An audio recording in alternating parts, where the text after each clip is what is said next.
ములుగు, భద్రాద్రి కొత్తగూడెం జిల్లాలో అధిక వర్షపాతం పడుతున్నాయని అధికారులంతా అప్రమత్తంగా ఉన్నారన్నారు మంత్రి పొంగులేటి శ్రీనివాసరెడ్డి.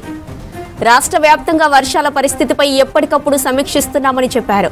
ప్రాణ ఆస్తి నష్టం లేకుండా చూడడమే తమ తక్షణ కర్తవ్యమంటున్న పొంగులేటితో యాదగిరి ఫేస్ టు ఫేస్.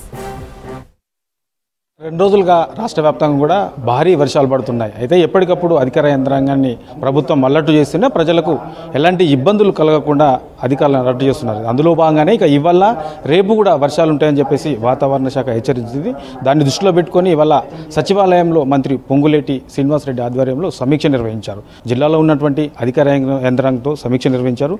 ఈ సమీక్షలో మరి ఇప్పటి వరకు పడ్డ వర్షాలు ఎట్లా ఉన్నాయి, సో తీసుకున్నటువంటి జాగ్రత్తలు ఏంటి, ఈ సమీక్షలో మంత్రి అధికారులకు ఏం చెప్పారో తెలుసుకునేందుకు మనతో పాటు పొంగులేటి గారు ఉన్నారు. ఆయన అడిగి మరిన్ని విషయాలు తెలుసుకుందాం. సార్ చెప్పండి, ఇవాళ సమీక్ష నిర్వహించారు. ప్రధానంగా ఏ జిల్లాలో ఈ వర్షపాతం అనేది ఎక్కువ ఉన్నది, ఎట్లాంటి సిచ్యువేషన్ ఉంది? గడిచిన 36 గంటల నుండి రాష్ట్ర వ్యాప్తంగా అన్ని జిల్లాల్లో అతి భారీ వర్షాలు పడుతున్నాయి. ముఖ్యంగా Mulugu, Bhadradri Kothagudem, Mahabubabad, Khammam, part of Nalgonda, part of Mahabubnagar ఈ ప్రాంతాల్లో అతి భారీ వర్షాలు పడ్డాయి.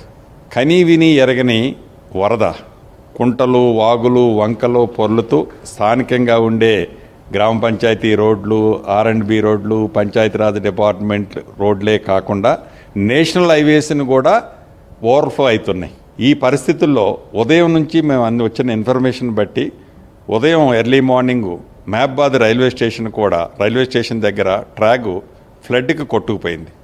2 ట్రైన్లో సుమారు 1000 మంది ప్రయాణికులుంటే రాష్ట్ర ప్రభుత్వం జిల్లా యంత్రాంగాన్ని అప్రమత్తం చేసి వారందరినీ సేఫ్గా ఒక ప్రాంతానికి షిఫ్ట్ చేసి అక్కడ అన్ని వసతులు రాష్ట్ర ప్రభుత్వం ఏర్పాటు చేసి వారి గమ్యస్థానాలకు పంపించే కార్యక్రమాన్ని చేపట్టింది. అనేక గ్రామాలు నా నియోజకవర్గంతో పాటు అటు మహబాద్ నియోజకవర్గంలో, డోనకర్ల నియోజకవర్గంలో, ములుగు నియోజకవర్గంలో, పినపాక నియోజకవర్గంలో అనేక నియోజకవర్గాల్లో అనేక గ్రామాల్లో తండాలు ఐసోలేట్ అయినాయి. ఐసోలేట్ కూడా అది ఎప్పుడూ కాలట్లా అంత వరద వస్తే వాళ్ళందరినీ కూడా ఎట్లా సస్టైన్ చేయాలన్నది ఈ రిస్క్ టీములు వీలైనంత ప్రొవైడ్ చేయగలిగాం. ఇటు దటు జిల్లా యంత్రాంగం అంటే యుద్ధ ప్రాతిపదిక మీద పనిచేస్తూ తక్కువ ప్రాణ నష్టం జరిగే విధంగా ఇప్పటి వరకు జిల్లా యంత్రాంగం కష్టపడి పనిచేసింది. ఉదాహరణకి పాలేరు రిజర్వాయర్ నా కాన్స్టిట్యున్సీలో ఉంటుంది.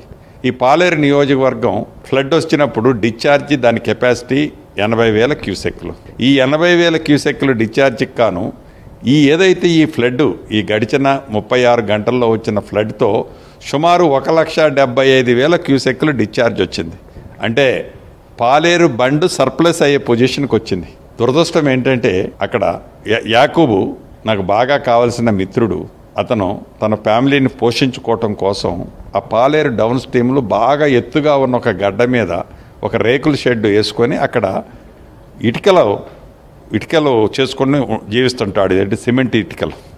ఎప్పుడైతే అతను నాకు రాదు కదా అనుకున్నాడో అతను కూడా ఉండే ప్లేస్ నాకు ఐడియా ఉంది, సేఫ్ ప్లేసే ఉన్నదని నేను కూడా అనుకున్నా.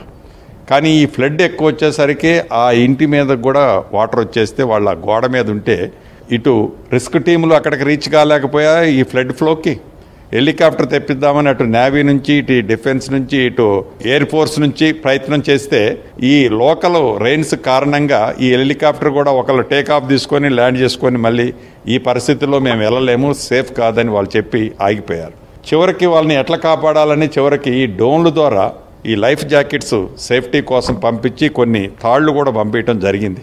ఆ లైఫ్ జాకెట్లు వేసుకున్న కొన్ని నిమిషాల తర్వాత అతను నిలబడ్డ వాలు పడిపోయి ఆ ఫ్లడ్లో 3 కొట్టుకుపోతే కొడుకొక్కడు ఆ ముందు బ్రిడ్జి దగ్గర మనోళ్ళు ఇట్లా కొట్టుకుపోవడంతోనే అలర్ట్ ఉండి తాళ్ళు వేస్తే కొడుకొక్కడు సేవ్ అయ్యాడు.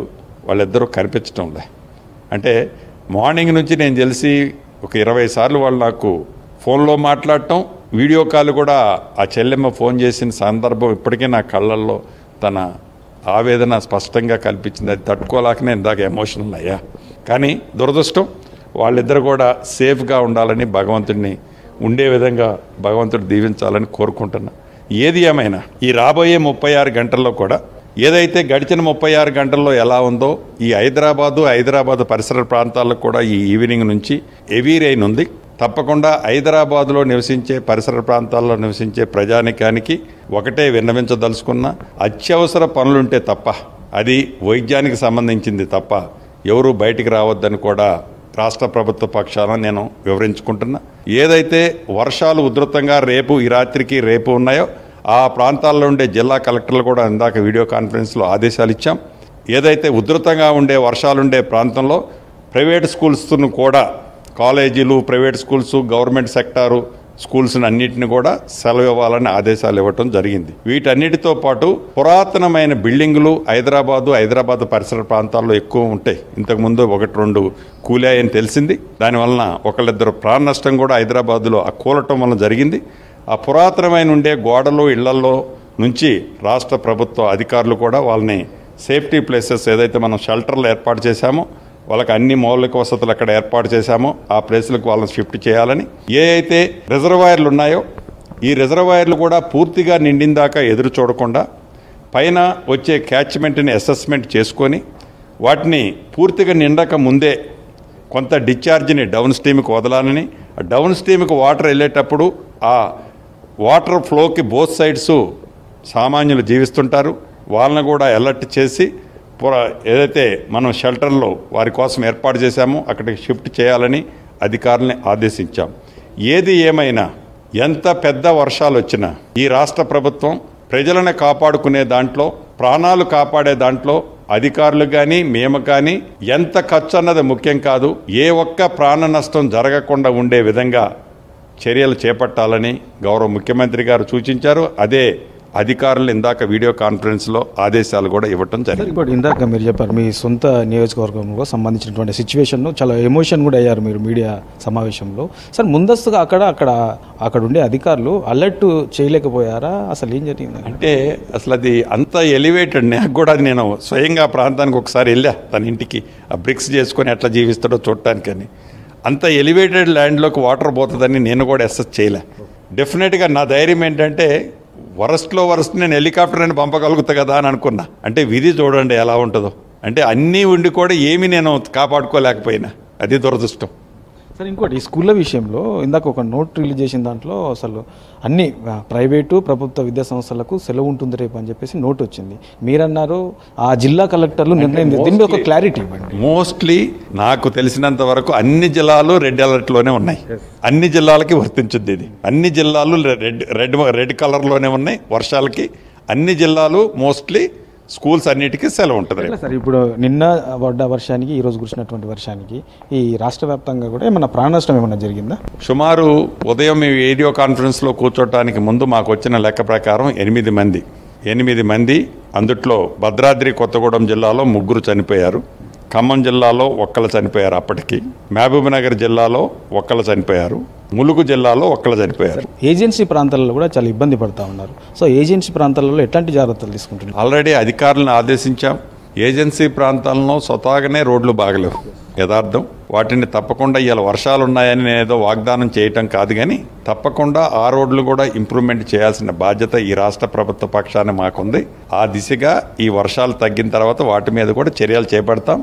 టెంపరవరీ అరేంజ్మెంట్స్కి కావాల్సిన రిక్వైర్మెంటు, అది డ్రింకింగ్ వాటర్ కానివ్వండి, పవర్ కానివ్వండి, హెల్త్ కానివ్వండి, ఎడ్యుకేషన్ కానివ్వండి, ఈ వర్షాల వల్ల ఏవైతే నష్టపోయాయో, లాస్ అయిందో, సామాన్య ప్రజలకి మినిమం రిక్వైర్మెంట్ అయిన ఈ 4 వసతులని తప్పకుండా ఇమ్మీడియట్లీగా గ్రీన్ ఛానల్లో ఫండ్స్ కూడా రిలీజ్ చేస్తామని ఇందాక ఉప ముఖ్యమంత్రి గారు, నేను కూడా అధికారులకు ఆదేశాలు ఇవ్వడం జరిగింది. సరే ఇంకొక విషయం అంటే రేపటి వరకు హైదరాబాద్లో కూడా ఈ వర్షం అనేది మరింత పెరిగే అవకాశం ఉంటుందని చెప్పేసి వాతావరణ శాఖ కూడా ఒక హెచ్చరిక జారీ చేసింది. సో మరి గ్రేటర్ హైదరాబాద్ పరిధిలో ఉండే ఏరియాలో ఎట్లాంటి నిర్ణయాలు తీసుకున్నారు, అధికారులకు ఎట్లాంటి అలర్ట్స్ జారీ చేశారు, ప్రజలకు ఎట్లాంటి సౌకర్యాలు కల్పించే అవకాశం?